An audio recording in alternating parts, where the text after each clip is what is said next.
করে ছেলে মেয়েরা আব্বারা তরুণেরা এ মুসলিম মানুষের আগা আল্লাহ নবী সাহাবী হযরত ওমর ফারুক রাদিয়াল্লাহু তাআলা আনহু হুজুর আমার যুবকে কবরের দিকে চলে গেলেন। প্রথমবার সালাম দেয় আসসালামু আলাইকুম ইয়া আলাল কবর, কবর থেকে কোনো আওয়াজ আসে না।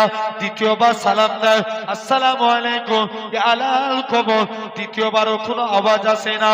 হযরত ওমর বলে ও বাবা যুবক, তৃতীয় সালাম দেয় আসসালামু আলাইকুম ইয়া আলাল কবর, সঙ্গে সঙ্গে যুবকের কবর থেকে ওয়া আলাইকুমুস সালামের আওয়াজ কানা ভেসে উঠেছে। আল্লাহ নবী সাহাবী হযরতে ওমর বলে ওগো বাবা যুবক, বলো তো দেখি দুনিয়ার জমিনে বাপ ছেলের ওয়াদা খিলাফ হয়, ছেলে বাপের ওয়াদা খিলাফ করে, মা মেয়ের ওয়াদা খিলাফ করে, স্বামী স্ত্রীর ওয়াদা খিলাফ হয়, আমার আল্লাহ কি তোমার ওয়াদা খিলাফ করেছে কিনা? যুবক ছেলে কানা বলে এ রাসূলুল্লাহ সাহাবী, এ হযরতে ওমর, দুনিয়ার জমিনে সবাই সবার ওয়াদা খিলাফ করে, কিন্তু আমার আল্লাহ এমন এক আল্লাহ, আমার আল্লাহ আমি যুবকের কবরে দুইটা জান্নাত দিয়ে দিয়েছে।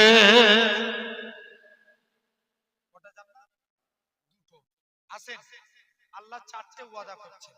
নাম্বার 1 কুরআন শরীফ সূরা আল মুমিন 60 নম্বর আয়াত। আল্লাহ বলছেন উদউনি আস্তাজিব লাকুম, বান্দা তোরা আমি আল্লাহ আমাকে ডাক, আমি আল্লাহ তোদের ডাকে সাড়া দেব। সব সময় কাকে ডাকবো? জোর করে বলো না, আল্লাহকে। বিপদে পড়েছেন ডাকবেন কাকে? মুসিবতে পড়েছেন ডাকবেন কাকে? আল্লাহকে। একটা যুবক একটা এক বান্দা জাহান্নামী, ভাই আমাদের তো অনেক ফ্যাসিলিটি আছে, কিয়ামতের দিন আল্লাহ নবীকে জিজ্ঞেস করবে হাবিব, হাবিব বলবে আল্লাহ আমার উম্মতের বিচার কেমন করে হবে? আল্লাহ বলবে হাবিব সবাইয়ের যেমন বিচার হয় আপনার উম্মতেরও অনুরূপ ওরকম বিচার হবে। নবী বলবে আল্লাহ তাহলে এরা আমার উম্মত হয়ে কি করলো? সবার মতন যদি আমার উম্মতের বিচার হয়।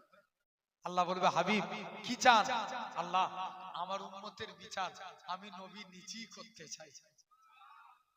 আর একটু জোর করে বলা গেল না? ভাই বলা ব্যয় করবেন কার জন্য? আল্লাহর জন্য। যদি সুবহানাল্লাহ বলতে যে আমরা দম বন্ধ হয়ে মরেও যাই, আমি বিশ্বাস করি তুমি জান্নাতি। জেনে রেখে দেন। তথাপিও বিড়ালের মতন বেঁচে থেকে লাভ নাই, বাঁচবেন 1 ঘন্টা সিংহের মতো বাঁচে, ইতিহাস মনে রেখে দিবে আপনাকে। জেনে রাখেন। এখন আল্লাহ বলছে বান্দা কি চাস? আল্লাহ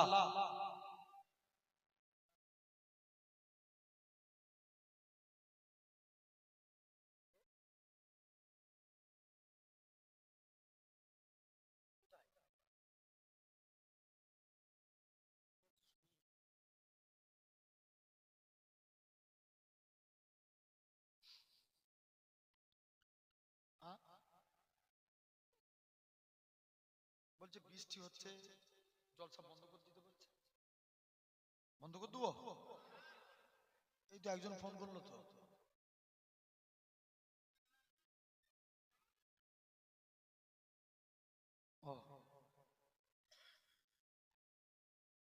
জেনে রেখে দেন সোনার ভাইরা, আব্বারা, তরুণেরা, আলহামদুলিল্লাহ জানেন তো এখন এরকম ভাবে লক্ষ্য করে দেখেন তো বান্দা চিন্তার মধ্যে পড়ে গেল যে যাই এরকম আল্লাহ তাহলে আমার উম্মতের বিচার আমি নবী করতে চাই।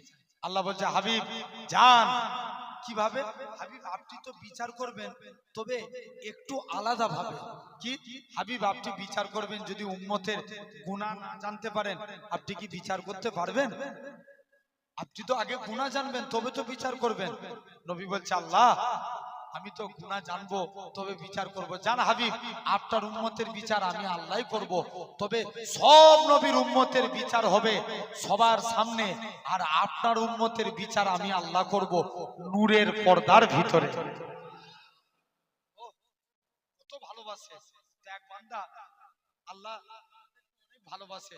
আমরা যদি গুনার জন্য জাহান্নামী হই আমাদের চেহারা কালো হবে না। যখনই কলেমা লা ইলাহা ইল্লাল্লাহ পড়বো, আগুন দূরে সরে চলে যাবে। এটা কার খাতিরে? নবীর খাতিরে।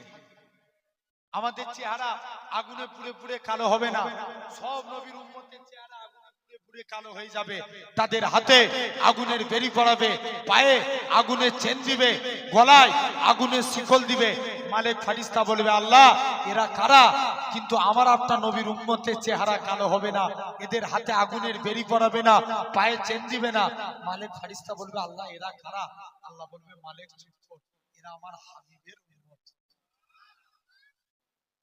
এক বান্দা জাহান্নামের ভিতরে দাও দাও করে চলবে, আল্লাহর নাম ধরে। আল্লাহর নাম 99টা, এর মধ্যে থেকে 4টে নাম ধরে ডাকবে, ইয়া আল্লাহ, ইয়া রহমান, ইয়া হান্নান, ইয়া মান্নান। কটা হলো? 4টে। আল্লাহ রহমতের দরিয়ায় জোশ মারবে, বান্দা তোর কি হয়েছে, তুই ডাকছিস কেন? আল্লাহ আমি জাহান্নামের ভিতরে জ্বলছি, আল্লাহ আমার এই মাংসপিণ্ড শরীরে, আল্লাহ আমি জাহান্নামের কষ্ট সহ্য করতে পারছি না। আল্লাহ আপনার নাম রহমান, আপনার নাম রহিম, আল্লাহ আপনি আমার উপরে দয়া করুন। যদি জাহান্নাম থেকে আমাকে হেফাজত করে, আল্লাহ জাহান্নামের ভিতরে একটা গাছ আছে, ওই গাছের মধ্যে যদি আমি বসতে পারি, আল্লাহ আমার জীবন ধন্য। আল্লাহ বলবে, তুই যে আমাকে ডেকেছিস, আমার নাম ধরে ডেকেছিস, যা আমি আল্লাহ তোর বসার জায়গা জাহান্নামের গাছেই করে দিই। আর ডাকবি, বান্দা আবার ডাকছে, আবার কি চাস? আল্লাহ আমি জাহান্নামের গেটের মধ্যে বসতে চাই। আর ডাকবি, আল্লাহ জান্নাত জাহান্নামের মাঝখানে বসতে চাই। আর ডাকবি, আল্লাহ তুমি আমার উপরে দয়া করো, আল্লাহ আমি জান্নাতের গেটের কাছে যেতে চাই। জোরে বলো না। আল্লাহ বলবে, যা তোর বসার জায়গা জান্নাতের গেটই করে দিলাম। আর ডাকবি না, আল্লাহ আর তোমায় ডাকবো। বান্দা আবার আল্লাহকে ডাকছে, আবার ডাকছে, আবার কি হলো? আল্লাহ আমি জান্নাতের গেটের কাছে বসতে চাই। আর ডাকবি, আল্লাহ একবার কি আমার জন্য জান্নাতের দরজা খোলা যাবে না? আল্লাহ বলবে, যা তোর জন্য জান্নাতের দরজাও খুলে দিলেন। আল্লাহ বান্দা আবার বলবে, আল্লাহ একবার কি জাস্ট একটা পা জান্নাতের ভিতরে রাখতে পারবো? যে একবার জান্নাতের ভিতরে পা রাখবে, সে কি আর জাহান্নামী হবে? কোনদিন আর জাহান্নামী হবে না। আল্লাহ একবার কি রাখতে পারবো? মুসলমান ঘরে ছেলে মেয়েরা, বাবা তরুণেরা, এ মুসফলে মানুষের আগা, তাই আপনাদেরও বলে যায়, বেশি বেশি করে আল্লাহকে ডাকেন। আমার আল্লাহ জানিয়ে দেয়, ওই আমার বান্দারে, তোরা একবার আমাকে আল্লাহ বলে ডাক, আমি আল্লাহ তোদের ডাকে 10 বার সাড়া দেবো। তোরা যদি 2 বার ডাকিস, আমি আল্লাহ 20 বার সাড়া দেবো। তোরা যদি 3 বার ডাকিস, আমি আল্লাহ 30 বার সাড়া দেবো। এরা খুব পাবে। তোরা যদি 5 বার ডাকিস, আমি আল্লাহ 50 বার সাড়া দেবো। তোরা যদি আমাকে 10 বার ডাকিস, 100 বার সাড়া দেবো। ভাই আমার বান্দা, আর তোরা যদি 100 বার আমাকে আল্লাহ বলে ডাকিস, আমি আল্লাহ তোদের ডাকে 1000 বার বান্দা বান্দা বলে সাড়া দেবো।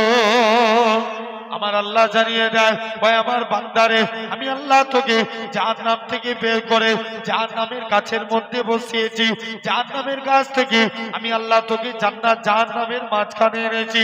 জান্নাত জাহান্নামের মাঝখান থেকে আমি আল্লাহ তোকে জান্নাতের মনোরম দৃশ্য দেখিয়েছি।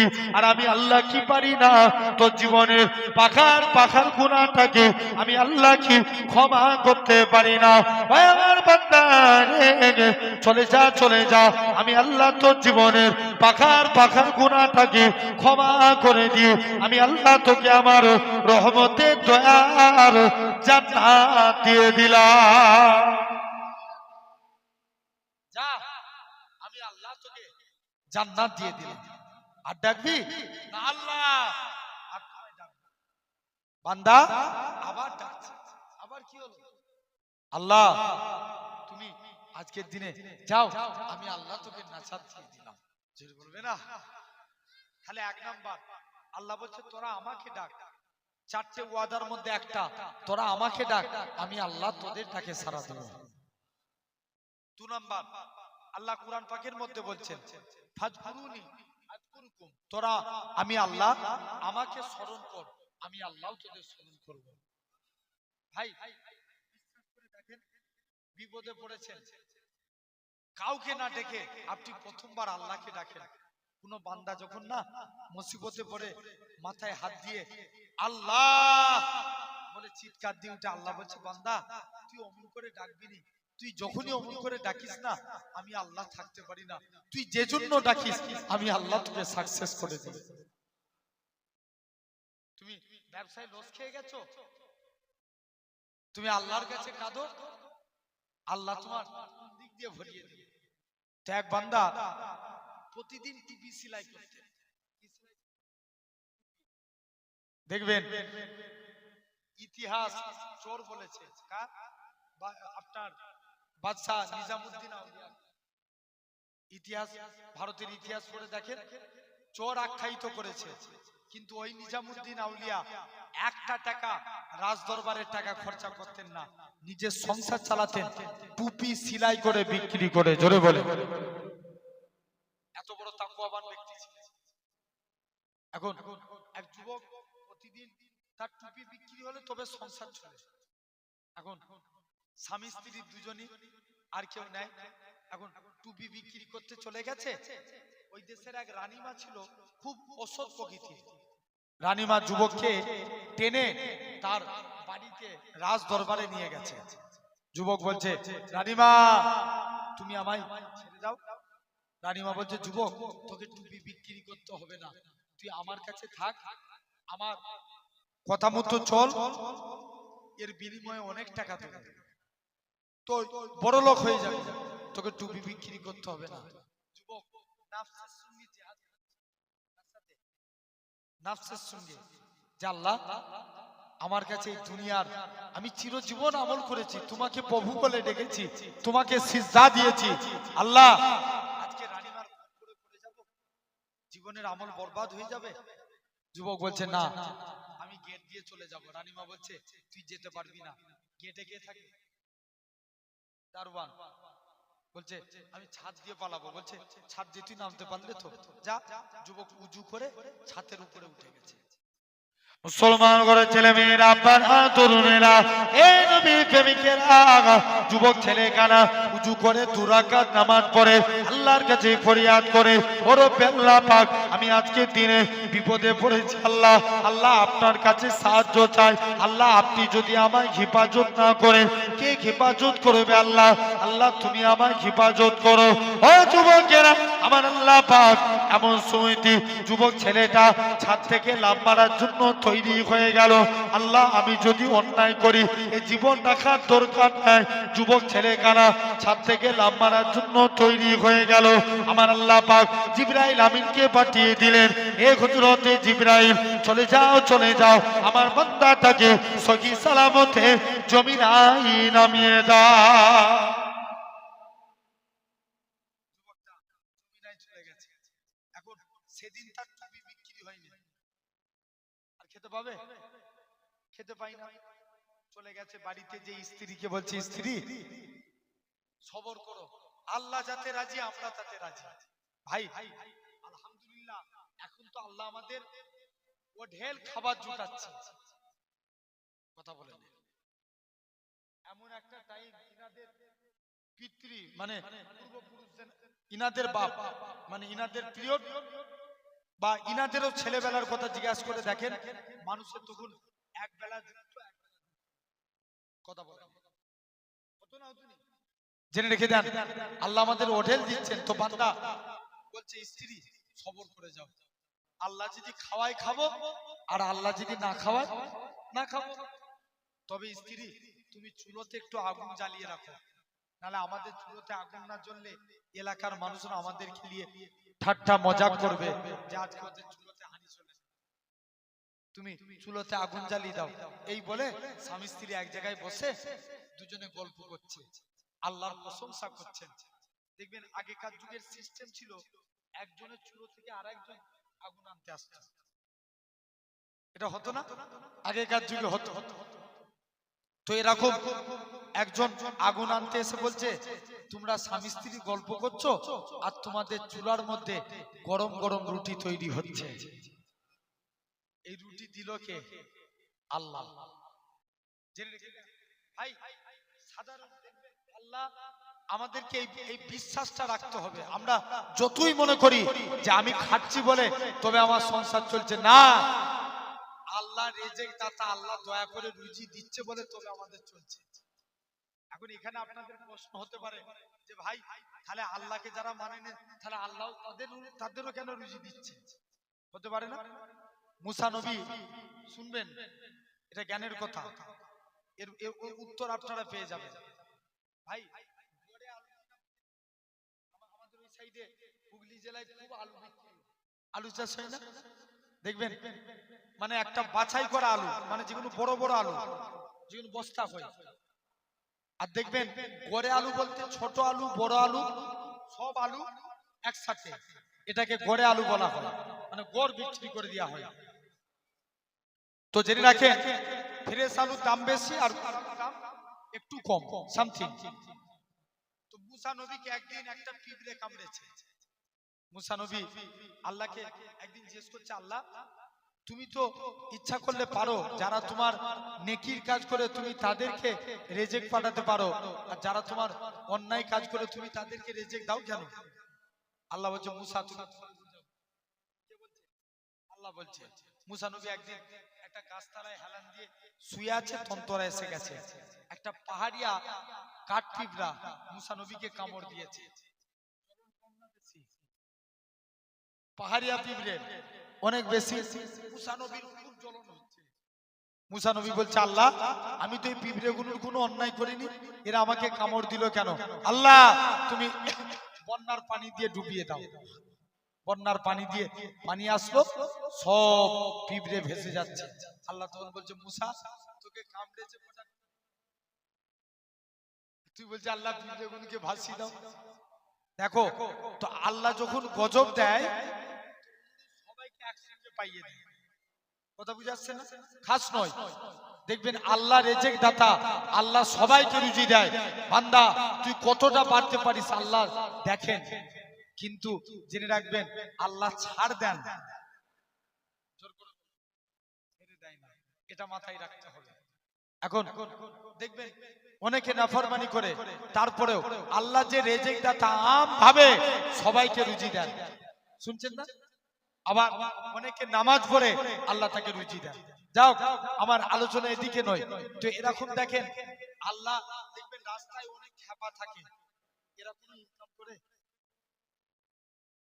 ভাই ওদের মুখে দেখবেন ওই ডাস্টবিনের খাবার কুড়িয়ে, হয়তো আপনার মনে দয়া হলুনি, আমার মনে দয়া হলুনি, আমার এই চাচাটার মনে দয়া হল, তাকে 10 টাকা দিয়ে এভাবে ওদের রেজেক পৌঁছাই খেয়ে আল্লাহ জেনে রেখে দেন।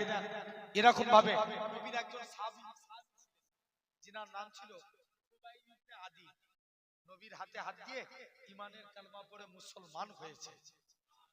আর একটু চিল্লে বলো। মক্কার কাফেররা বলে, খুবাইব তুমি কলেমা ত্যাগ করবে না হলে তোমাকে জেলবন্দি করবে। খুবাইব বলছে কোনো ব্যাপার না। ভাই মুমিন বান্দারা জেলকে ভয় খায়? জোর করে আওয়াজ দিয়ে বলো, জেলকে ভয় খাই না। খুবাইব বলছে কোনো ব্যাপার না, আমি জেলখানায় যেতে প্রস্তুত। মুসলমান করে ছেলে মেয়েরা, আব্বারা, তরুণেরা, এ মুসলিম মানুষেরা, আল্লাহ নবী সাহাবী হযরতে খুবাইব ইবনে আদিকে জেলখানায় রেখে দিলেন। অনেকদিন জেলখানায় পড়ে আছে। তিনি জেলখানায় বসে বসে আল্লাহর আরো বেশি বেশি ইবাদত করে। মক্কার কাফেররা বলে, খুবাইবকে এইভাবে ছাড়া যাবে না। জেলখানায় খাবার খেয়ে খুবাইব আরো বেশি ইবাদত করে। না না না না, এটা মানা যাবে না। খুবাইবকে খাবার দেওয়া বন্ধ করে দাও। খুবাইবকে জান্নাত থেকে এরকম ভাবে অনেকদিন খাবার দেওয়া বন্ধ করে দিয়েছে। খুবাইব কিন্তু ইবাদত ছাড়ে না। আমার আল্লাহ পাক ফেরেশতা পাঠিয়ে দিলেন, এ হযরতে জিবরাইল চলে যাও চলে যাও আমার খুবাইব ইবনে আদির কাছে, জেলখানার মধ্যে জান্নাতি খাবার পৌঁছে দাও। মক্কার কাফেররা দেখে খুবাইবের কাছে জান্নাতি খাবার এসে খুবাইবকে জেলখানায় বন্দী করা যাবে না। খুবাইবকে এক হাতে চোখ মারে, এক হাতটা কেটে জমিনায় পড়ে যায়। খুবাইব তুমি কলেমা ছাড়বে কিনা বলো। আল্লাহ নবী সাহাবী হযরতে খুবাইব ইবনে আদি বলে, না না না না, এটা মানা যাবে না। খুবাইবের বাম হাতে চোখ মারে, বাম হাতটা কেটে জমিনায় পড়ে যায়। খুবাইব বলে, না না না না, এটাও মানা যাবে না। ও যুবকেরা, খুবাইব জোর করে কাঁদে। মক্কার কাফেররা বলে, এ রাসূলুল্লাহ সাহাবী, এ হযরতে খুবাইব, তুমি কেন কাঁদো? খুবাইব বলে, আল্লাহ যদি আমার মাথার চুল পরিমাণ হায়াত দিত, নবীর মহব্বতে, ইসলামের ভালোবাসায়, আল্লাহকে খুশি করার জন্য আমি খুবাইব ইবনে আদি হাসতে হাসতে আমার জীবনটাকে কুরবান করে দিতাম। একটু জোরে বলবে না? কাকে কুরবান করত? জীবন। আসেন, তাহলে এক নাম্বার আমরা স্মরণ করব কাকে? 2 নাম্বার হয়ে গেল। আর কয়টা আছে? দুটো। 3 নাম্বার, চতুর্থ নাম্বার আল্লাহর ওয়াদার মধ্যে 3 নাম্বার আল্লাহ বলছে, বান্দা লা ইন সাকারতুম লা আযীদান্নাকুম, তোমরা আমি আল্লাহ আমার শুকরিয়া আদা করো, আমি আল্লাহ তোমাদের নিয়ামতে ভরিয়ে দেব। আর একটু জোরে বলা গেল না? কাকে নিয়ামত দিবেন আল্লাহ? আমাদের। ভাই সারা দিন এক সপ্তাহ পকেটে টাকা রেখেছেন, রাখার সময় বলবেন আলহামদুলিল্লাহ। কি বলবেন? আলহামদুলিল্লাহ। এক সপ্তাহে আমল করে দেখেন, আল্লাহ বরকত দিবেন। নবীর এক সাহাবী ছিলেন, যিনার নাম ছিল 10 জন জান্নাতীর একজন, যিনার নাম আব্দুর রহমান বিন আউফ। তিনি একদিন নবীর দরবারে গেছেন, মুসলমান হয়েছে। নবী কাফেররা অত্যাচার করে মক্কার টাকা বিষয় সম্পত্তি ছেড়ে দিয়ে হাবশায় চলে গেলেন। কিছুদিন পর নবী মদিনায় গেলেন। আব্দুর রহমান হাবশা থেকে মদিনায় এসেছে। কে জানে এসে বলছে, আব্দুর রহমান তুমি মদিনায় চলে এসছো, তোমার মক্কার বাড়ি মক্কার কাফের আবু জেহেল দখল করেছে। আব্দুর রহমান বলে, আমার মক্কার বাড়ি মক্কার কাফের আবু জেহেল দখল করতে পারে, আমি মদিনায় এসে আল্লাহ জান্নাতের বাড়ি দখল করেছি। আরেকটু জোর করে বলা গেল না? সুবহানাল্লাহ। খুশি মনে হয়, জোরে বলো। তুমি বসে আছো কেন বলো? জেনে রেখে দেন, এখন খুবাইবকে নবী সাদ বিন রাবির সঙ্গে ভাই ভাই সম্পর্ক করেছে। শুনে, খুবাইব ইবনে আদি ভাই ভাই রাবির সঙ্গে সাদ বিন রাবির সঙ্গে সম্পর্ক করে দিলেন। সাদ বিন রাবি বলে, খুবাইব কি চাও? আমাকে ব্যবসার লাইন ধরিয়ে দাও। ব্যবসা করলেন, আল্লাহ শুকরিয়া আদা করলেন, আল্লাহ ব্যবসায় বরকত দিলেন। কদিনের মধ্যে সুন্দর বাড়ি তৈরি করলেন। যিনি একা হুদাইবিয়া সন্ধিতে 3 বস্তা সোনা দান করেছেন। ছেলেদেরকে ডাকছে, বাবা আমল তো কিছুই নাই, তবে আমি যখন মারা যাব আমার লাশের মধ্যে কাফন পরাবে না, বদরের ড্রেস পরাবে। কিয়ামতের দিন আল্লাহ যেদিন জিজ্ঞেস করবে, আব্দুর রহমান পাঠিয়েছিলাম কি করেছিলিস? আল্লাহকে বলবো, আল্লাহ আমি বদরের যুদ্ধে শরীক হয়েছিলাম। বদরের যুদ্ধে। তাহলে 3 নাম্বার আমরাও আল্লাহর শুকরিয়া আদা করব, বলেন ইনশাআল্লাহ। চতুর্থ নাম্বার আল্লাহ বলছেন কুরআন শরীফ, আস্তাগফিরুল্লাহ ইন্নাল্লাহা গাফুরুর রহিম। আল্লাহ বলছে, বান্দা আমি আল্লাহ আমার কাছে তওবা চাও, আমি আল্লাহ তোমাদের মাফ করে দেব। ভাই তওবা চাইবো কার কাছে? আল্লাহর কাছে। জীবনে যতই অন্যায় করেন আল্লাহর কাছে মাফ চাইলেন, জীবনে জানবেন আমার আল্লাহ আপনাকে মাফ করে দেবে। তাহলে এই যে আজকে জলসাটা সারা রাত না আমি শেষ, আমার পরে কেউ আছে? আমি শেষ। মধ্যরাত পর্যন্ত জলসা, বাড়িতে চলে যাবেন, ঘুমাতে যাবেন। সন্তান হাত জোর করে বলে যায়, সন্তানের মতো অন্তত একবার হলেও তওবা চেয়ে ঘুমাবেন, বলেন ইনশাআল্লাহ। চাইবেন তো? রাত্রে ঘুমানোর আগে একবার হলেও তওবা চাইবেন। আল্লাহ বলে, তোরা যদি দিনের বেলায় অন্যায় করিস, তোদের নামে গুনাহ লিখা হয়, রাত্রে তওবা চাইছিস, আমি আল্লাহ তোদের সারা দিনের গুনাহটাকে রাত্রে তওবার ওসিলায় মাফ করে দেব। ভাই এটাই জীবনের শেষ রাত হয়ে যেতে পারে, হ্যাঁ কি না?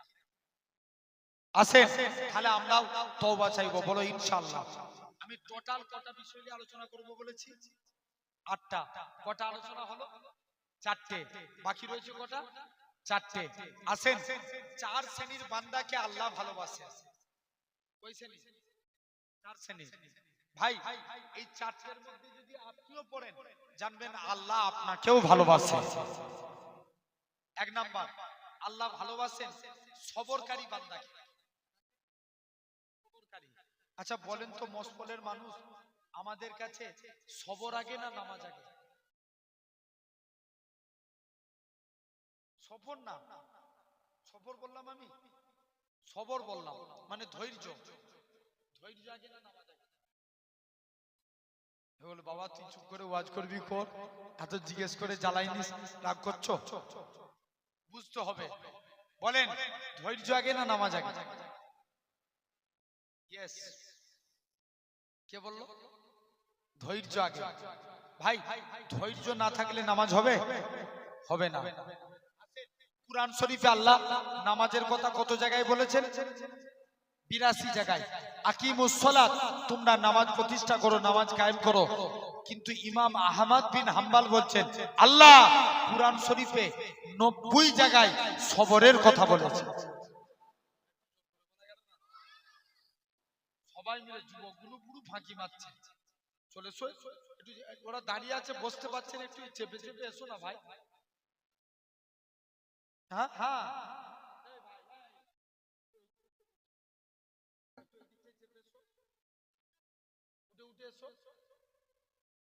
দাঁড়িয়ে যাচ্ছে সব ছেলেরা, জেনে রেখে দেন।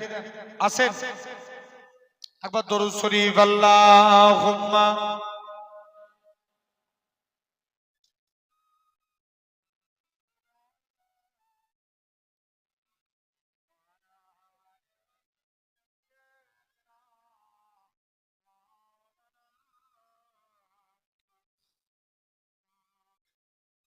ইয়া রাসূলুল্লাহ ইয়া হাবিবাল্লাহ, আমি ধন্য গো রাসূল আপনাকে পেয়ে, আমি আরো বেশি ধন্য আপনার উম্মত হয়ে।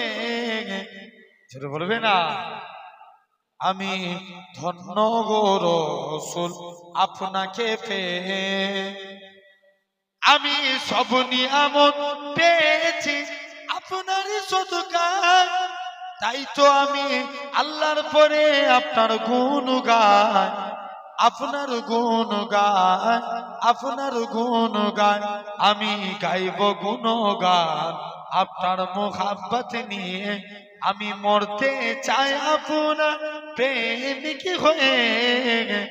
ছোট বলবে না, ইয়া রাসূলুল্লাহ ইয়া হাবিবাল্লাহ, আমি ধন্য গো রাসূল আপনাকে পেয়ে। নিদান কালে করবে যখন নফসি নফসি, দয়ার নবী কাঁদবে মোরা কেমনে বাঁচি, কেমনে বাঁচি, কেমনে বাঁচি, মোরা শ্রেষ্ঠ নবীর উম্মত হতে পেরেছি, মোরা শ্রেষ্ঠ নবীর, মোরা শ্রেষ্ঠ নবীর উম্মত হতে পেরেছি, যাহার দিকে সব নবীরা রইবে তাকিয়ে, আমি ধন্য গো রাসূল আপনাকে পেয়ে। আল্লাহুম্মা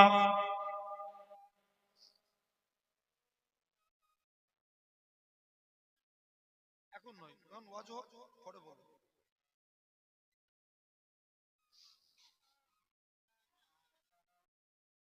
ভাই তাহলে নামাজের কথা আল্লাহ কোরআনে কত জায়গায় বলেছে?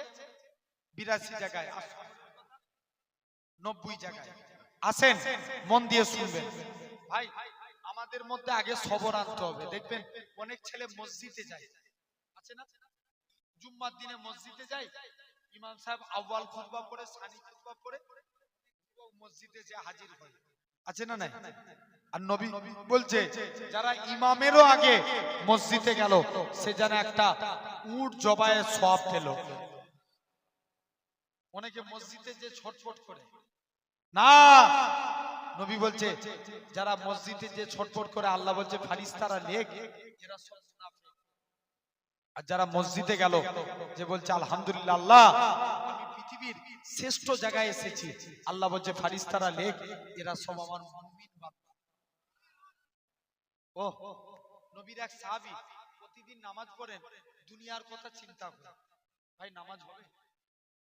নামাজে দাঁড়িয়ে যদি দুনিয়ার কথা চিন্তা করি নামাজ হবে? হবে না। কারণ সাহাবী নবীর দরবারে চলে গেছে, এখন ফতোয়া জানতে গেছে, যে দেখে দরবারে নবী নাই, আলীর সঙ্গে দেখা। আলীকে যে বলছে, আলী আমি প্রতিদিন নামাজে দাঁড়াই, দুনিয়ার কথা চিন্তা করি, আমার নামাজটা কি আল্লাহর দরবারে কবুল হবে? হযরতে আলী ডিরেক্ট ফতোয়া দিয়ে দিলেন, যাও তোমার নামাজ কবুল হবে না। পরের দিন আবার নবীর দরবারে এসেছে, হুজুর কালকে এসেছিলাম, আলী আমায় ফতোয়া দিয়েছে আমার নাকি নামাজ হবে না। আল্লাহ নবী বলছে, আলী বলেছে? যাও আলীকে ডেকে নিয়ে এসো। আলী তুমি উজু করে এসো, 2 রাকাত নামাজ পড়বে, আমি রাসূলুল্লাহ তোমাকে একটা চাদর গিফট করব। কি দিবে? চাদর। এখন আলী দেখবেন ভালোবাসার মানুষ, কিছু উপহার দিলে অনেক এক্সাইটেড হয়ে যায় না? আলী প্রথম রাকাত নামাজ পড়ছে, মনোযোগ দিয়ে নামাজ পড়ছে। দ্বিতীয় রাকাত নামাজ পড়তে গেছে, মনে মনে চিন্তা করছে, আল্লাহ কার চাদর দিবে? কে চিন্তা করছে? বলো বলো বলো। হযরত আলী একটু আগে কি ফতোয়া দিয়েছিল? নামাজে চিন্তা করলে নামাজ হবে না, এখন নিজেই চিন্তা করছে। বলেন, নবীর দিকে তাকিয়ে মুচকে মুচকে হাসে, নবীও আলীর দিকে তাকিয়ে মুচকে মুচকে হাসে। আল্লাহ নবী বলছে, আলী কি ব্যাপার? হুজুর আপনি যেই কারণে হাসেন, আমি আলীও তো সেই কারণে হাসি। বাবা তুমি তো আমার কাছের সাহাবী, তোমার যদি নামাজে ভুল হতে পারে, কার ভুল হওয়া তো স্বাভাবিক, খবরদার কাউকে এই ধরনের ফতোয়া দাও না। কোন আলী? কত আল্লাহ আলীকে কত মহাব্বত, কত ভালোবেসেছিলেন। দেখেন কোন আলী কোন এক টাইমে আলীর পায়ে তীর ঢুকে গেছে। তীর ঢুকে যাওয়া সহজ, বার করা অনেক কঠিন। তীর বার করতে যাই শরীরের চামড়া গোস্ত বেরিয়ে যায়, তীর বের হতে চায় না। মুসলমান করে ছেলে মেয়েরা, আব্বারা, তরুণেরা, এই নবী প্রেমিকের আগা, এরা খুব ভাবে আমাদের নামাজ দেখেন আর নবী সাহাবাদের নামাজ দেখেন। আল্লাহ নবী সাহাবীরা, আল্লাহ নবীর 2 জন সাহাবী ছিলেন, হযরতে আম্মার আর আমির। দৌড়ে দৌড়ে নবীর কাছে গেলেন, ইয়া রাসূলুল্লাহ, হাবিবাল্লাহ, হুজুর বেয়াদবি মাফ করেন, হুজুর আপনার কাছে এসেছি। ইয়া রাসূলুল্লাহ, হাবিবাল্লাহ, হুজুর আজকের দিনে হযরতে আলীর কাছে, হযরতে আমরা জিহাদের ময়দানে যেতে চাই। আল্লাহ নবী পারমিশন দিয়ে দিলেন। হযরতে আম্মার আর আমির 2 জন মিলে জিহাদের ময়দানে চলে গেলেন। হযরতে আম্মার গার্ড দিয়ে দাঁড়িয়ে আছে, হযরতে আমিরের ঘুমানোর পালা। আম্মার গার্ড দিয়ে আছে, আমির মনে মনে করে, আল্লাহ পাক আমার তো জিহাদের সওয়াব পাবে, আর আমি যদি ঘুমিয়ে ঘুমিয়ে কাটাই আমার তো কোনো নেকি হবে না। হযরতে আমির নামাজে দাঁড়িয়ে গেলেন। ও যুবকেরা, একখানা কাফের হযরতে আমিরকে লক্ষ্য করে আমিরের ডান পায়ে তীর মারে, আমির নামাজ ছাড়ে না। আর একজন কাফের এসে বাম পায়ে তীর মারে, আমার নামাজ ছাড়ে না। হযরতে আমির নামাজ ছাড়ে না। আম্মার বলে, ভাই আমির রে, নামাজ ছেড়ে দাও, কেননা কাঁপে না, তোমাকে তীর মেরে মেরে হত্যা করে দিবে।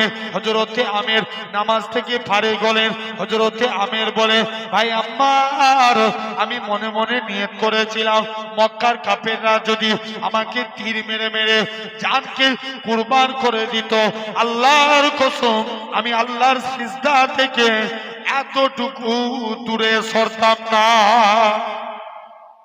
ও যুবকেরা, আল্লাহ নবী সাহাবীরা, হযরতে নবী সাহাবীরা হযরতে আল্লাহ নবীর হুজরা মুবারকি চলে গেলেন।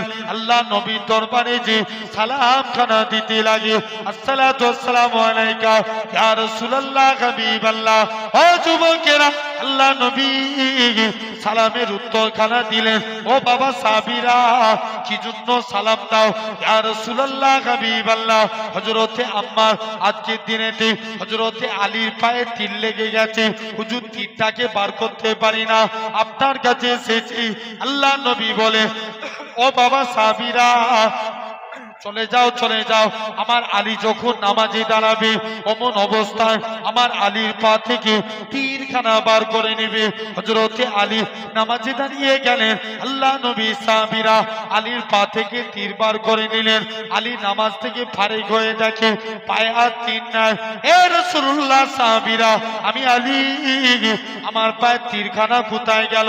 আল্লাহ নবী সাহাবীরা বলে, এ রাসূলুল্লাহ জামাতা, যখন তুমি নামাজ পড়ছিলে অমন অবস্থায় তীর বার করে নিয়েছি। হযরতে আলী বলে, আল্লাহর কসম, আমি আলী যখন নামাজ পড়ছিলাম কখন আমার পা থেকে তীর বার করেছো? আমি হযরতে আলী এতটুকু টের পাই না। কে টের পাই না?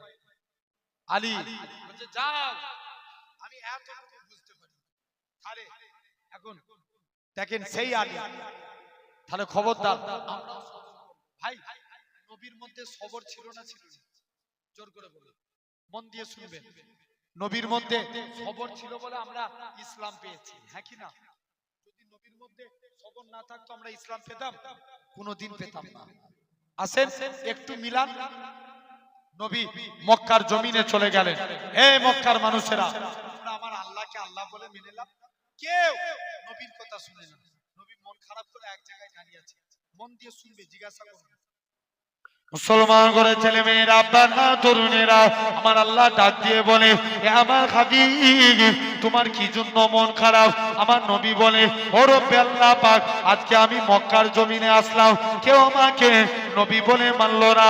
আমার আল্লাহ জানিয়ে দেয়, এ আমার হাবিব, কেউ আপনাকে নবী বলে মানলো না মানলো, এতে আমি আল্লাহ আমার কোনো যায় আসে না, কেননা আমি আল্লাহ তো আপনাকে নবী বলে মেনে নিয়েছি। হলো না? নবীর জন্য আরেকটু জোরে বলবে না? মুসলমান ঘরের ছেলে মেয়েরা, আব্বারা, তরুণেরা, আল্লাহ নবী মনটা শান্তি হলো। নবী আমার সর্বপ্রথম আবু বকরের কাছে গেলেন। ও বাবা, যে আবু বকর, তুমি কি আমি নবী আমার হাতে হাত দিয়ে কলেমা পড়বে? হযরতে আবু বকর বলেছিলেন, ইয়া রাসূলুল্লাহ, হাবিবাল্লাহ, হুজুর আপনার হাতখানা বাড়িয়ে দেন, আজকে দিনে আমি ঈমানে কালেমা পড়ে মুসলমান হয়ে গেলাম। হযরতে আবু বকর ঈমানের কালেমা পড়ে মুসলমান হয়ে গেলেন। আল্লাহ নবী সাহাবী হযরতে আবু বকরকে মক্কার কাফেররা এত মারা মেরেছিল, গোটা শরীরখানা টপ টপ টপ টপ করে রক্ত গড়িয়ে গড়িয়ে আল্লাহর জমিনায় গড়িয়ে যায়। ও যুবকেরা, আল্লাহ নবী সাহাবী হযরতে আবু বকর বেহুশ হয়ে জমিনায় পড়ে আছে। আবু বকরের কোনো হুঁশ নাই। সন্ধ্যার টাইম হয়েছে, আবু বকরের হুঁশ ফিরেছে। হুঁশ ফিরার পরই নিজের জানের কথা ভাবে না, নিজে মনে মনে করে, আল্লাহ পাক, আমার নবী কেমন আছে যে আবু বকর চলতে পারে না, ঘুরিয়ে ঘুরিয়ে মায়ের কাঁধের উপরে ভর দিয়ে আল্লাহ নবী হুজরা মুবারকে গেলেন। ইয়া রাসূলুল্লাহ, হাবিবাল্লাহ, ও যুবকেরা, আল্লাহ নবীকে দেখার সাথে সাথে আবু বকরের শরীরের জ্বালা যন্ত্রণাটাকে আমার আল্লাহ পাক নিবারণ করিয়ে দিয়েছিলেন। কোন আবু বকরের কথা বলি? আমার রাসূলুল্লাহ। তাই আপনাদেরও বলে যায়, এ মুসলিম মানুষের আগা নবী নবী নবী নবী করে, কেননা আমার আল্লাহ নবী নবী করেছে, হুর কালেমার নবী নবী করেছে, ফারিস্তারা নবী নবী করেছে, হযরতে আবু বকর সিদ্দিকী নবী নবী করেছে, হযরতে ওমর নবী নবী করেছে, হযরতে উসমান নবী নবী করেছে, হযরতে আলী নবী নবী করেছে, হযরতে খাব্বাব নবী নবী করেছে, হযরতে মুসাইব নবী নবী করেছে, হযরতে হানজালা নবী নবী করেছে, হযরতে আবু দারদা নবী নবী করেছে, হযরতে বিলাল নবী নবী করেছে, হযরতে আমিরে হামজা নবী নবী করেছে। ও যুবকেরা, চার ইমামের এক ইমাম, ইমামে আজম আবু হানিফা নবী নবী করেছে, ইমাম মালিক নবী নবী করেছে, ইমাম আহমদ বিন হাম্বল নবী নবী করেছে, ইমাম শাফি নবী নবী করেছে, ইমাম তিরমিজি নবী নবী করেছে, ইমাম বুখারী নবী নবী করেছে, ইমাম মুসলিম নবী নবী করেছে। আল্লাহ পাকের ওলি হযরতে সুফিয়ানে সাউরি নবী নবী করেছে, আল্লামা হাজার আসকালানি নবী নবী করেছে, আল্লামা আব্দুল কাদের কাদের জিলানী নবী নবী করেছে হযরতে উসমান হারুনি নবী নবী করেছে হযরতে খাজা গরিবে নওয়াজ নবী নবী করেছে হযরতে শাহ আব্দুল হক মুহাদ্দিস দেওলভী নবী নবী করেছে শাহ ওলিউল্লাহ দেওলভী নবী নবী করেছে কুতুবউদ্দিন বখতিয়ার কাকি নবী নবী করেছে। ও যুবকেরা এরকম ভাবে নিজামউদ্দিন আউলিয়া কলকাতার মানিকতলায় সিয়াজি রসুলে নেওয়া সুফি ফাতে আলী হইসি নবী নবী করেছে। এরকম ভাবে আপনি লক্ষ্য করে দেখেন এরকম ভাবে আপনার আমার পীর মসজিদ মুজাদ্দিদুজ্জামান পীর আবু বকর সিদ্দিকী নবী নবী করেছে হযরতে বড় হুজুর নবী নবী করেছে মেজলা হুজুর নবী নবী করেছে সেজ হুজুর নবী নবী করেছে নওয়াজ হুজুর নবী নবী করেছে ছোট হুজুর নবী নবী করেছে বসিরাত আল্লামা হুজুর নবী নবী করেছে পিয়ারডাঙ্গা শরীফের আহমদুল্লাহ সাহেব নবী নবী করেছে মেদিনীপুরে মোস্তফা মাদানী নবী নবী করেছে বিনগর জমিনে নানাজি নবী নবী করেছে। এই যুবকেরা পানা তরুণেরা এরা খুব ভাবে তোমার আমার বাপ দাদুরাও নবী নবী করে কাটিয়েছে তা আপনাদেরও বলে যায় নবী নবী নবী নবী করে আমার আল্লাহ ডাক দিয়ে বলে ভাই আমার বান্দা যারা নবী নবী জিকির করেছিল এদের নামগুলোকে সিলেক্টেড করে নাও কাল কিয়ামতের ময়দানে নবী সিদ্দিকিন সুহাদা সলিহিনদের কাতারে একসঙ্গে নবী জিকির করনে वाला বান্দা গুলোকে আমি আল্লাহ জান্নাত দিয়ে দেব।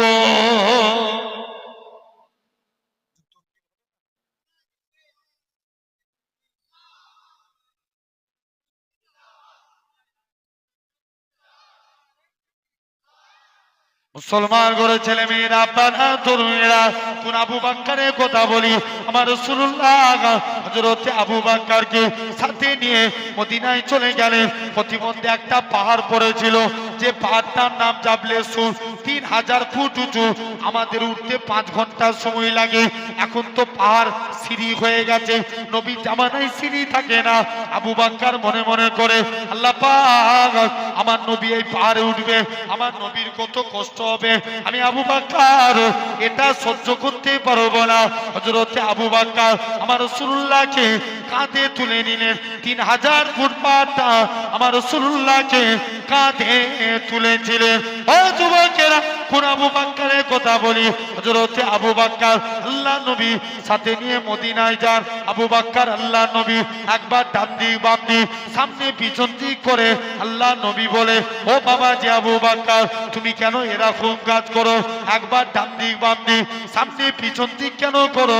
হযরতে আবু বকর বলেছিলেন ইয়া রাসূলুল্লাহ হাবিবাল্লাহ চতুর্দিকে আপনার দুশ্মনে ভরা কেউ যদি আপনাকে লক্ষ্য করে তীর ছুঁড়ে ছুঁড়ে মারে আমি আবু বকর হুজুর আমি মারা যাব এতে কোনো যায় আসে না।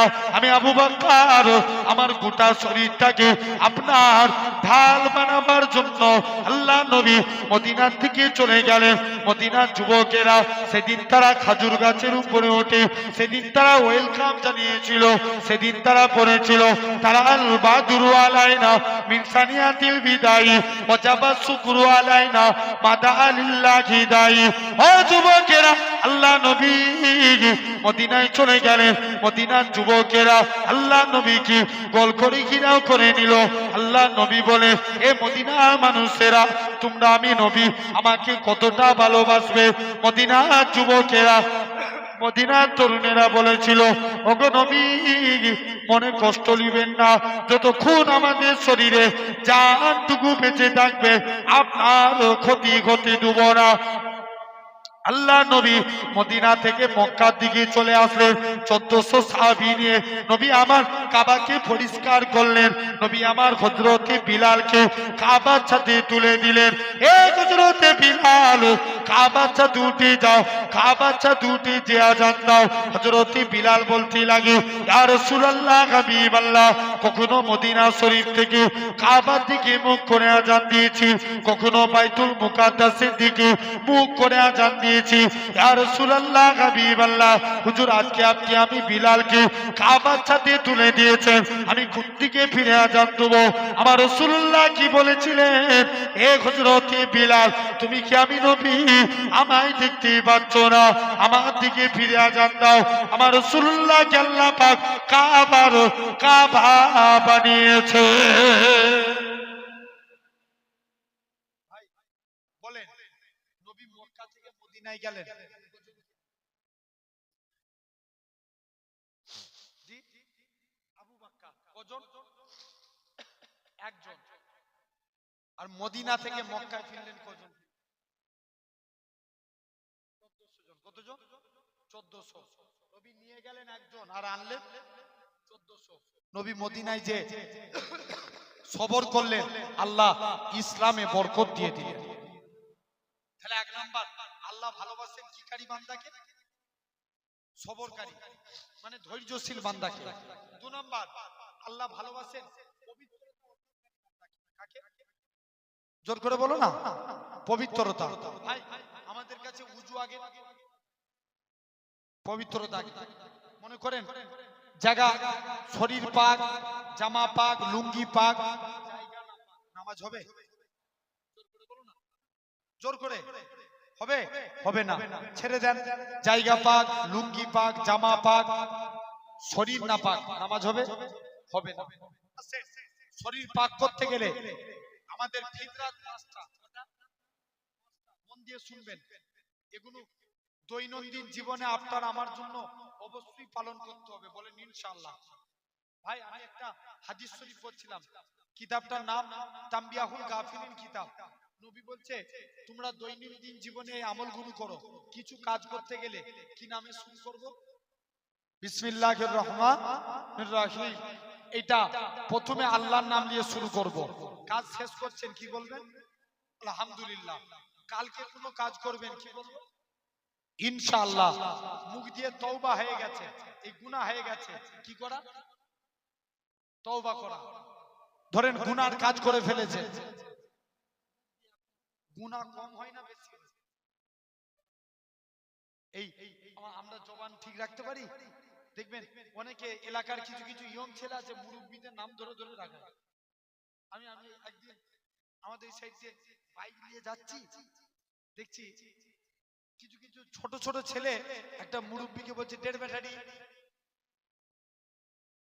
ও রেগে যাচ্ছে, একটু গালিগালাজ করছে, এরা মজা নিচ্ছে, হই হই করছে। এরকম আছে না নাই সমাজে? কথা বলে ওর ভালো নাম খবর নিয়ে দেখলাম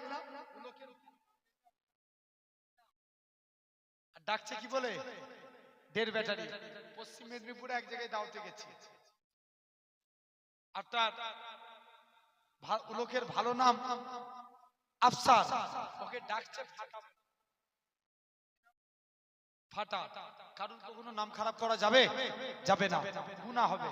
তাহলে সাথে সাথে গুনাহ হলে তওবা পড়া, মুখ দিয়ে লা ইলাহা ইল্লাল্লাহ পড়া। তো দৈনন্দিন জীবনে আমাদের ফিতরাত হচ্ছে পাঁচটা। এক নাম্বার মাথার চুল কাটা। কতদিন ছাড়া মাথার চুল কাটা? বলো বলো। 41 দিন অন্তর। ইমামরা মতভেদ করছে চুল কাটা। চুল কাটবেন কেমন ভাবে? সমাজে এখন 100 স্টাইলে, হ্যাঁ কি না? কথা বলো, আছে না? অনেকে দেখবে মিলিটারি শার্ট দেয়, আছে না নাই? এই ধারগুলো ছোট, এরকম এতটা পর্যন্ত ছোট, উপরটা একদম কত বড়, আছে না নাই? জোরে বলো। আমি এই কলাঘাটে একদম হাই রোডের পাশে, আপনারা যদি কোনো দীঘার দিকে যান দেখবেন একদম কলাঘাট হাই রোডের পাশে জলসা করছি, একটা ছেলে দেখছি চুল কেটেছে। এখানটায় 3টে স্টেপ দিয়েছে। কটা? 3টে। প্রথমে একদম নেড়া, তার উপরে একটুখানি চুল, তার উপরে আরেকটু, মানে মানে আস্তে আস্তে ধাপ দিয়ে নামছে। তারপরে দেখছি উপরটা বড় বড় চুল, মাঝে মাঝে আবার সাদা। আমাকে ডেকেছে, হয়ে গেছে নাকি? ডেকে গেছে কেন? যে না হুজুর একটু কালার করেছি। এরকম আছে না? সাদা কালার করে। জেনে রেখে দেন সোনার ভাইরা, আব্বারা, তরুণেরা, তাহলে আপনাকে আমাকে ভাবা লাগবে। ভাই অনেকে মেসির চুল কাটে, আছে না? জোর করে বলো, আছে না? জেনে রেখে দেন অনেকে নেইমারের মতন চুল কাটে, অনেকে সলমান খান, শাহরুখ খানের মতন চুল কাটে। ইনসাফ করে বলুন, আমরা সেলুনওয়ালা ভাই আমার চুলটা একটু নবীর মতন কেটে দাও। একদিনের জন্য কেউ বলেছি বলো? কোনোদিন বলিনি। আসেন, আমি এই রিসেন্ট 2025 সালে যে ঈদ এসছে আর কমাস এটা ছেড়ে দেন না। এই কি মাস চলছে এখন? পৌষ মাস। ছেড়ে দেন, পৌষ মাস হয়ে গেছে, মাঝখানে মাঘ ফাল্গুন, ফাল্গুন মাস থেকে রোজা, মাঝামাঝি তারিখ থেকে রোজার পরে ঈদ।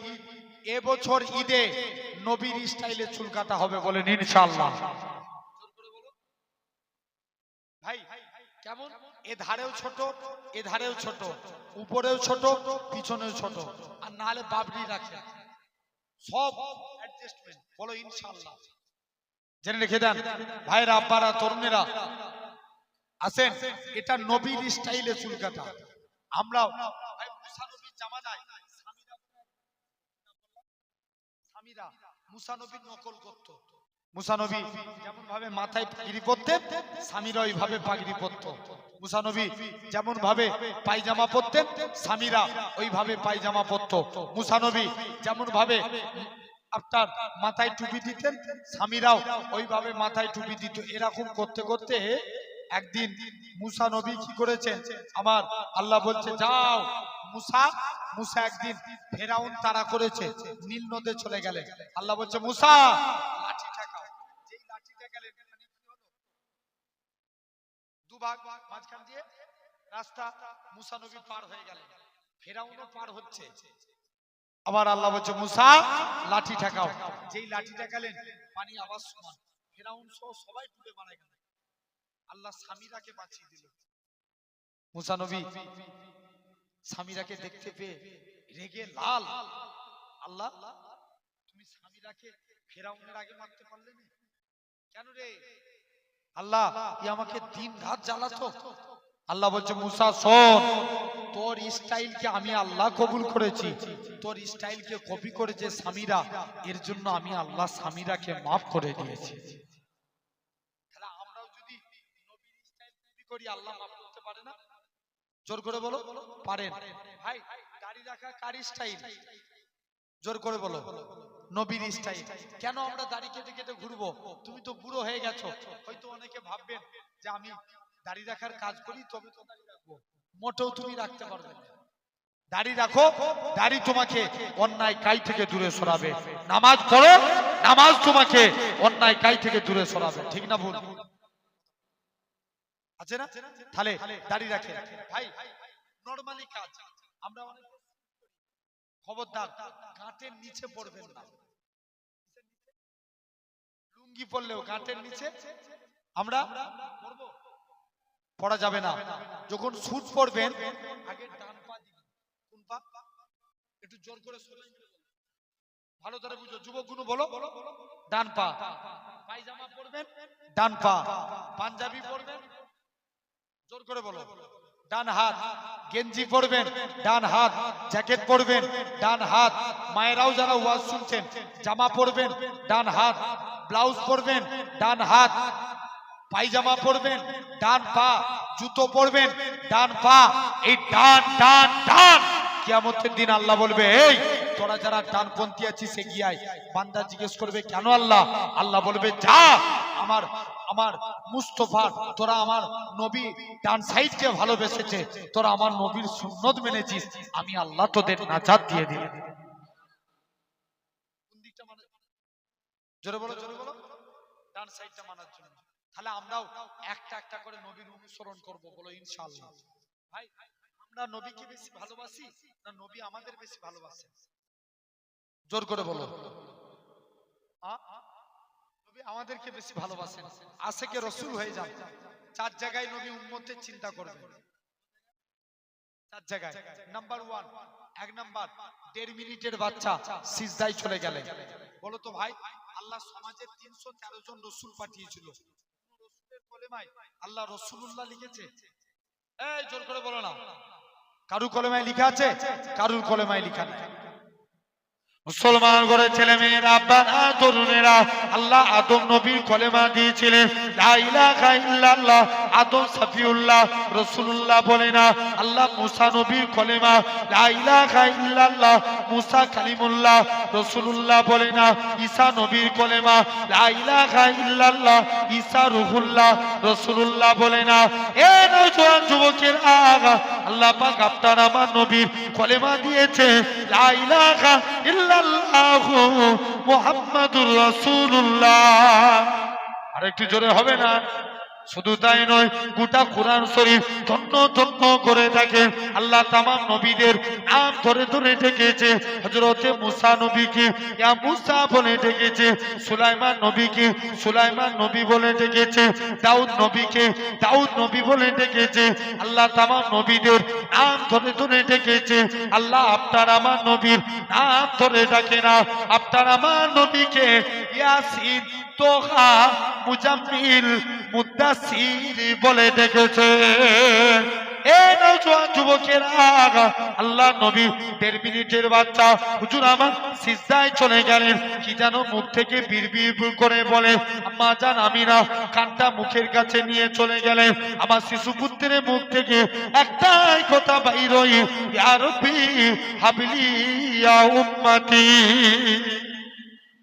কাদের চিন্তা করলেন জোরে বলো এই দেখেছো উম্মতগুলো কেমন চুপ করে বসে আছে আমাদের জন্য তাহলে আমরা সাড়া দিতে পারি না সাক্ষী দিচ্ছি তো নবী কাদের চিন্তা করলেন আমাদের উম্মতের চিন্তা এক নাম্বার দুই নাম্বার নবী যখন জান কবজ হবে আজরাইল বুকে হাত রেখেছে নবী বলছে আজরাইল মনে হচ্ছে উহুদ পাহাড়টাকে তুমি আমার বুকে চাপিয়ে দিয়েছো আজরাইল বলছে ইয়া রাসূলুল্লাহ হাবিবাল্লাহ হুজুর আপনার মতো এত আসানির সহিত আমি কারুর জান আল্লাহ নবী বলছে আজরাইল তুমি আমায় সান্তনা দিচ্ছ আমার উম্মতরা কত বুড়ো হবে কত জয়ীফ হবে এদের কত কষ্ট হবে যাও আমার সারা উম্মতের কষ্ট আমি মুহাম্মদ সাল্লাল্লাহু আলাইহি ওয়াসাল্লাম আমার বুকের মধ্যে দিয়ে আর একটু চিল্লে বলো আওয়াজ লেভেলের বলতে হবে আরো জোরে বলো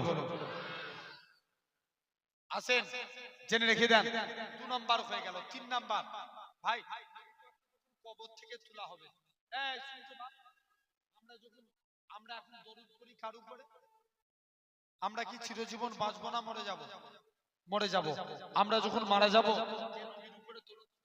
আল্লাহ বলছে আমার ফারিস্তারা তখন আমার মুস্তাফার উপরে দরুদ পড়বে ফারিস্তারাও মারা যাবে 4 জন বাকি রেখে সবাই মারা যাবে জিবরাইল মিকাইল ইসরাফিল আজরাইল কতজন হলো 4 জন প্রথম 3 জন মারা যাবে জিবরাইল মিকাইল ইসরাফিল আজরাইল বলবে আল্লাহ তুমি আমায় ছেড়ে দাও আল্লাহ বলবে আজরাইল বুকে হাত রাখ তোকেও মরতে হবে আজরাইল বলছে আল্লাহ আমি তো সবাই জান কবজ করলাম আল্লাহ বলছে আজরাইল বুকে হাত রাখ আজরাইল বুকে হাত রাখলেন আজরাইল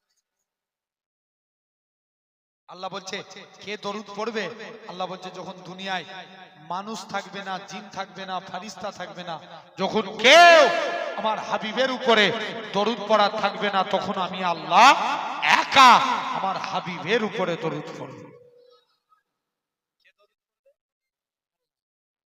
জান আল্লাহ আবার 4 জন ফেরেশতাকে সৃষ্টি করবে জিবরাইলকে ডেকে বলবে জিবরাইল যাও আমার হাবিবকে কবর থেকে তুলো জিবরাইল বলবে আল্লাহ আমি মারা গিয়েছিলাম না নবীর কবর কোথায় ভুলে গেছি আল্লাহ বলবে যা তুই মাটিকে জিজ্ঞেস কর মাটি নবীর কবর কোথায় মাটিও বলতে পারবে না আল্লাহ বলবে জিবরাইল যাও মাটিও বলতে পারবে না এখন কিতাবে এসেছে নবীর কবরের ভিতর থেকে নূর বার হতে থাকবে আর একটু জোরে বলা গেল না জিবরাইল নবীকে কবর থেকে তুলবে নবী কবর থেকে উঠি বলবে জিবরাইল আমার উম্মত রাখো ওহ কাদের চিন্তা উম্মতের জিবরাইল বলবে হুজুর এখনো তোলা হয় না আপনার উম্মতকে নবীর মন খারাপ জিবরাইল আল্লাহর কাছে চলে যাবে আল্লাহ বলবে জিবরাইল যা আমার হাবিবকে জানিয়ে দে হাবিবের 70,000 উম্মতকে হাবিবের খাতিরে আল্লাহ আমি আল্লাহ বিনা হিসাবে নাজাত দিলাম হাবিব বলবে জিবরাইল এতে আমার মন ভরে না জিবরাইল বলবে আল্লাহ আপনার হাবিবের মন ভরে নে আল্লাহ বলছে জিবরাইল যা আমার হাবিবকে জানিয়ে দাও 70,000-এর এক একজন 70,000 করে নাজাতে নিয়ে যাবে, যার পরিধি হলো একসঙ্গে 4,90,00,000 মানুষ বিনা হিসাবে আল্লাহর জান্নাত। আর চতুর্থ নাম্বার, কিয়ামতের দিন নবী উম্মতের চিন্তা করবে। কোন দিন? কিয়ামতের দিন। তাহলে ভাবেন, যেদিন চিন্তা করলে আমাদের বেড়া পার। আসেন, তাহলে এক নাম্বার, আমরা চুল কাটবো কার স্টাইলে? নবীর স্টাইল। এটা এক নাম্বার ফিতরা। 2 নাম্বার, গোঁফ ছোট করা, দাড়ি বড় করা। গোঁফ ছোট, দাড়ি বড় করা। এখন কিন্তু সিস্টেম উল্টো হয়ে গেছে। কথা বলেন, ছোট হয়, ভুল বললাম? আবার এক একজন আছে গোঁফ রেখে এমন করে ঘুরায়, আছে না? জেনে রেখে দেন সোনার ভাইরা, আব্বারা, তরুণেরা। 3 নাম্বার নখ কাটা। এই আঙুলটার নাম কি? কোন হাতের? ডান হাতের। যখন আজকের পর থেকে অন্তত এই নিয়মটা পালন করবেন, বলেন ইনশাআল্লাহ। যখন নখ কাটবেন, ডান হাতে সাদা আঙুলের নখটা কাটবেন, পরস্পর কেটে আসবেন। বাম হাতের বুড়ো আঙুল পরস্পর কেটে যাবেন। বাম হাতের বুড়ো আঙুল, ডান হাতের বুড়ো আঙুল। নিজে শিখছেন, নিজের স্ত্রীকে শিখাবেন, নিজের মাকে শিখাবেন, নিজের বোনকে শিখাবেন। জানবেন নবী বলছে এভাবে নখ কাটা সুন্নাতে রাসূল অনুযায়ী নখ কাটা। চতুর্থ নাম্বার, বগলের পশম পরিষ্কার করা। পবিত্রতা হতে গেলে কতদিন অন্তর? 41 দিন অন্তর। পঞ্চম নাম্বার, নাভির নিচের পশম পরিষ্কার করা। টোটাল কটা হলো? কটা হলো? কথা বলেন। 3টে কেন?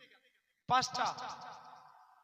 মাথার চুল কাটা, গোঁফ ছোট, দাড়ি বড়, নখ কাটা, বগলের পশম পরিষ্কার করা, নাভির নিচের পশম পরিষ্কার করা। এই 5টা পবিত্রতা অর্জন করতে গেলে এই 5টা কাজ বাধ্যতামূলক। দৈনন্দিন জীবন, বলেন ইনশাআল্লাহ। জোর করে বলেন। আসেন, এটা হলো 2 নাম্বার। 3 নাম্বার, আল্লাহ ভালোবাসেন পরেশগারিতা বান্দাকে। কাকে? পরেশগারিতা। ভাই, পরেশগারিতা বলতে দেখেন নবী সাহাবীরা করেছিলেন, জীবন চলে গেছে, ইসলাম ছাড়ে না। জোরে বলবে না? নবীর এক সাহাবী ছিলেন, এই শুনছো, যিনার নাম ছিল আব্দুল উজ্জা। আব্দুল উজ্জা, উজ্জা একটা দেবতার নাম, আর আব্দুল মানে গোলাম। তাহলে মানে কি জানালো? গোলাম। ইসলাম গ্রহণের পর নবী নাম রাখলেন আব্দুল্লাহ। কার গোলাম? কথা বলেন। আল্লাহর গোলাম। চাচার কাছে লালন পালন হয়েছে। চাচা বলছে, ভাতিজা শুনলাম নাকি তুমি নবীর হাতে হাত দিয়ে কলেমা পড়েছো। ভাতিজা বলছে, চাচা আকাশে সূর্য ওঠা যেমন সত্য কথা, আল্লাহর কসম নবীর হাতে হাত দিয়ে কলেমা পড়েছি, এটাও সত্য। আরো চিল্লে হলো না? যাও। চাচা বলছে, এই ভাতিজা তোকে অনেক সম্পত্তি দিয়েছি। চাচা সম্পত্তির গরম দেখাচ্ছেন, নিয়ে নেন। তুমি যে করোনায় কাপড়টা পরে আছো, এটাও তো আমার টাকা। চাচা কাপড়ের গরম দেখাচ্ছেন, নিয়ে নেন। কাপড়ও ফিরিয়ে। মুসলমান ঘরের ছেলে মেয়েরা, আব্বারা, তরুণেরা, এ নবী প্রেমিকেরা, আল্লাহ নবী সাহাবী হযরতে আব্দুল্লাহ পুরোটা উলঙ্গ হয়ে গেছে। দৌড়ে দৌড়ে নিজের লজ্জাস্থানখানা হাতে করে ডেকে নিজের মায়ের কাছে যায়। ও জনম দুঃখী মা, মা গো, তুমি আমার দিকে তাকাবে না মা, মা তুমি আমার দিকে তাকাবে না মা। ইসলাম মানার জন্য মক্কার কাফেররা আমাকে বস্ত্রহীন করে দিয়েছে মা, তুমি আজকের দিনে আমার দিকে তাকাবে না মা। ইসলাম মানার জন্য মক্কার কাফেররা আমাকে বস্ত্রহীন করে দিয়েছে মা, তোমার কাছে যদি চাদর থাকে আমাকে একখানা চাদর দাও। মায়ের কাছ থেকে একখানা চাদর নিলেন। জিনার বাড়িটা ছিল মক্কা এবং মদিনার মাঝখানে। দৌড়ে দৌড়ে আল্লাহ নবীর হুজরা মুবারকে গেলেন। ইয়া রাসূলুল্লাহ, হাবিবাল্লাহ, ইয়া রাসূলুল্লাহ, হাবিবাল্লাহ। ও যুবকেরা, আল্লাহ নবী সালামের উত্তর দিলেন, ও বাবা আব্দুল্লাহ, কি জন্য সালাম দাও? হুজুর ইসলাম মানার জন্য মক্কার কাফেররা আমাকে বস্ত্রহীন করে দিয়েছে। আল্লাহ নবী বলে, বাবা মক্কার কাফেররা তোমাকে বস্ত্রহীন করতে পারে, আমার আল্লাহ তোমাকে বস্ত্রওয়ালা করে দিবে।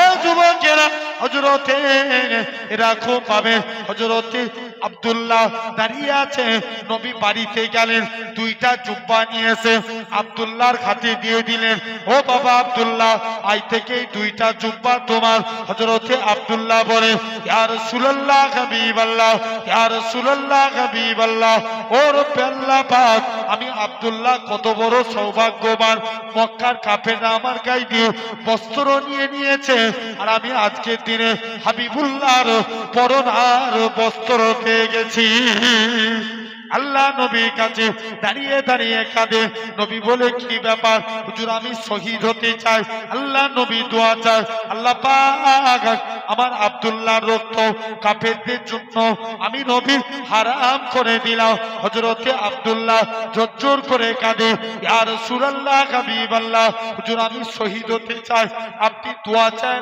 আলাদা কেন কেন আল্লাহ নবী বলে বাবা তুমি যদি এমনিও মরে যাও আল্লাহ তোমায় শহীদ মর্যাদা দিবে কোন আব্দুল্লাহর কথা বলি যিনি জোরে জোরে কোরআন পড়তেন আল্লাহ নবী সাহাবীরা নবীর কাছে এসে নালিশ করে ইয়া রাসূলুল্লাহ হাবিবাল্লাহ আব্দুল্লাহর কোরআন পড়া আমাদের বড্ড ভালো লাগে না আব্দুল্লাহকে কোরআন পড়া থেকে বন্ধ করে দেন আল্লাহ নবী বলে ও বাবা সাহাবীরা তোমরা আমার আব্দুল্লাহর মনে দুঃখ দিওনি আমার আব্দুল্লাহর মনে কষ্ট দিওনি কেননা আমার আব্দুল্লাহ দুনিয়া বেঁচে ইসলাম কবুল করেছে কোন আব্দুল্লাহর কথা বলি 3 দিন পরে নবীর দরবারে খবর আসলো আল্লাহ নবী সাহাবী হযরতে আব্দুল্লাহ ইন্তেকাল হয়ে গেছে নবী আমার আব্দুল্লাহর কবরস্থানে চলে গেলেন দুই পাহাড়ের মাঝখানে কবর খনন করা হয়ে গেছে আল্লাহ নবী কবরের মাঝখানে নেমে গেলেন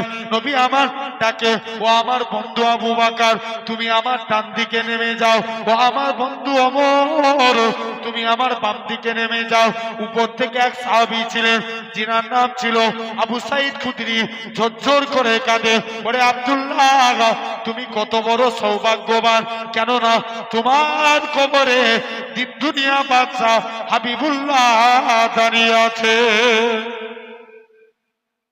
একটু জোরে বলা গেল না কে দাঁড়িয়ে আছে দাঁড়িয়ে আছে যাও তুমি জান্নাত তাহলে খবরদার এটা হলো 3 নাম্বার পরেশ গাড়িকে অবলম্বন করো ভাই যেখানে সেখানে খাওয়া যাবে কথা বলেন এগুলো একটু বাজ বিচার করবেন পরেশ গাড়িটা মানে এটাও দেখবেন অনেকে এখন মুরগি জবাই করে এখন এক একটা মুরগি আলারা নিজেরাই বড় বড় মরিচে আছে না নাই আছে না এদিকে নয় পশ্চিমে যান বাঁকুড়া পুরুলিয়া ওইদিকে অনেকে দোয়া জানেন 786 বলে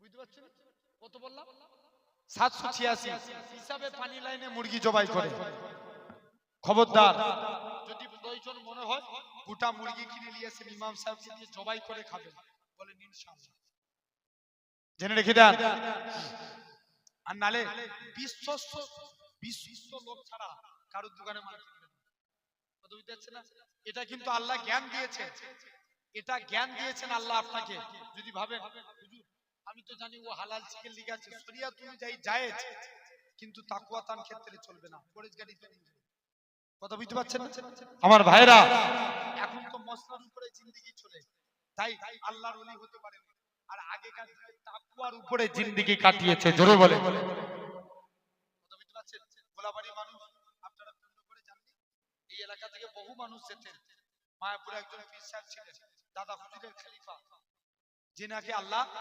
115 থেকে 118 বছর হায়াত দিয়েছিলেন যেটা বলবেন না সেই ঘরের বাচ্চা এসেছে হুজুর কেবলা 2013 সালে ইন্তেকাল করেছিলেন আরামবাগের পীর সাহেব নামে যিনি খ্যাত ছিলেন এই গোলাবাড়ি থেকে বহু মানুষ যেতেন জেনে রেখে দেন হুজুর কেবলা যখন ইন্তেকাল করলেন 2013 সালে 20 বৈশাখ কি কঠিন রোদের উত্তাপ এমন তাকওয়া অবলম্বন করেছিলেন দেখেন আল্লাহকে হাসিল করেছিলেন হুজুর কেবলার লাশকে যে জমিনে রাখা হলো আল্লাহ মেঘ ছায়া করিয়ে দিলেন একটু জোরে বলা গেল না আর চতুর্থ নাম্বার মানে অর্থাৎ অষ্টম নাম্বার আমরা তওবাকারী বান্দাকে আল্লাহ ভালোবাসেন যেই গুনাহ হয়ে যাবে সাথে সাথে তওবা পড়ে নেবেন বলেন ইনশাআল্লাহ শিখিয়ে যাচ্ছি হবে তো যখনই মুখে এমনি বসে আছেন মুখ থেকে তওবা পড়ে আমি আমার হুজুর কেবলাকে বলতে শুনেছি যে আমরা দাদা হুজুর কেবলার দরবারে যেতাম, অনেক জায়গা থেকে আল্লাহর ওলিরা আসতো। বাংলাদেশ বরিশাল জেলার পীর মঈনুদ্দিন হামিদি সাহেব, বসিরাটে আল্লামা হুজুর, এরকম বহু মানুষ আসতো। সবাই মিলে দাদা হুজুর আমাদেরকে বেশি বেশি করে তওবা বায়াত পড়াতেন। জোরে বলবেন না? তাহলে তওবা চাওয়ার দরকার আছে না নাই? জোর করে বলুন, বলেন ইনশাআল্লাহ। আল্লাহ কবুল করে নেন। আলহামদুলিল্লাহ, পৌনে 2 ঘন্টা ওয়াজ হয়ে গেল অলরেডি দেখতে দেখতে। যাই হোক, আরো যতটুকু আল্লাহ এই 8টা পয়েন্টের উপরে আলোচনা করলাম,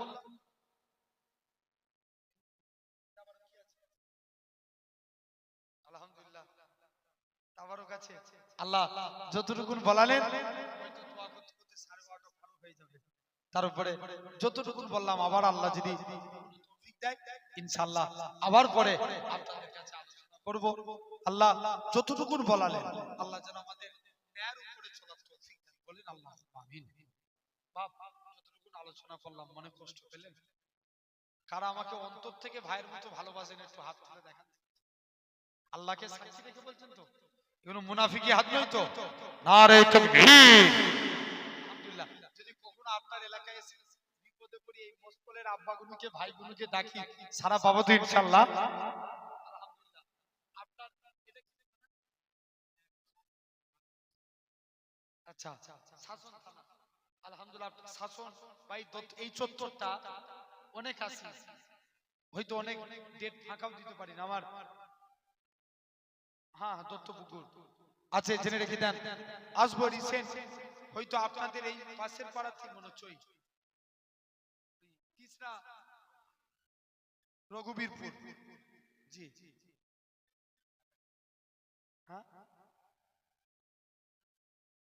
আচ্ছা আচ্ছা, 29 তারিখে আছে।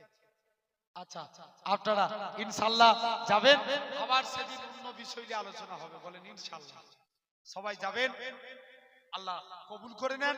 আলহামদুলিল্লাহ, যতটুকু বললাম ছেলে হিসাবে, ভাই হিসাবে আপনারা ইনসাফ করে বলবেন। অনেক ভালোবাসেন না যে আমাদের হুজুরের আওলাদ এসেছে। অনেক কত যুবকরা দেখবেন দূর দূরান্ত থেকে ছুটে ছুটে চলে আসে, ভালোবাসে।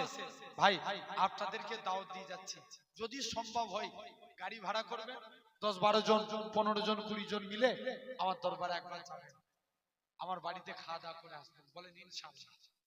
ছেলে বলে ভাই বলে হাত তুললেন, ভাইয়ের বাড়িতে যাওয়ার দরকার আছে না? কি গো দাদা হুজুর কি হলো বলতেন, এগুলো হচ্ছে আপনারা আমাদের আত্মীয় রিশতেদার, মুরিদ। জেনে রেখে দেন, যাবেন সবাই, যাবেন দরবারে যাবেন। বলেন ইনশাআল্লাহ। আসেন আমরা একটু দাঁড়িয়ে নবীর সানে সালাম দেব, সকলে দাঁড়িয়ে যান।